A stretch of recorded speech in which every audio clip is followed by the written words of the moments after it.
Welcome to the Learning Pines YouTube. We hope this video helps. You start by detaching the band and turning off the watch so nothing shorts out. Wipe away loose debris with a soft cloth, then dampen it with lukewarm water and a drop of mild soap. This lifts oils without damaging finishes. Work one small section at a time, rubbing gently along the grain or texture.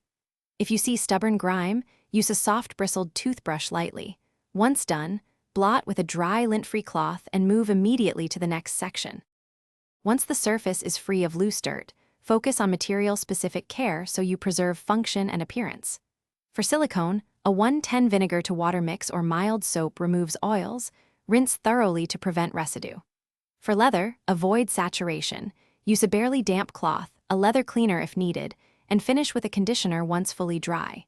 For metal bands, a soft brush and 70% isopropyl alcohol clean between links. Make sure all cleaning agents are rinsed or wiped away before reassembly. You finish by thoroughly rinsing any soap and laying the band flat to air dry for 1 to 2 hours. Avoid heat or direct sun, which can warp materials.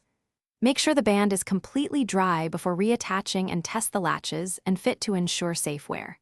If you still notice discoloration, lingering odor, or compromised stitching, repeat the cleaning steps once more. If problems persist, replace the band to avoid skin irritation or further damage. This is the safest troubleshooting move. Thanks for watching. Consider subscribing if we helped you.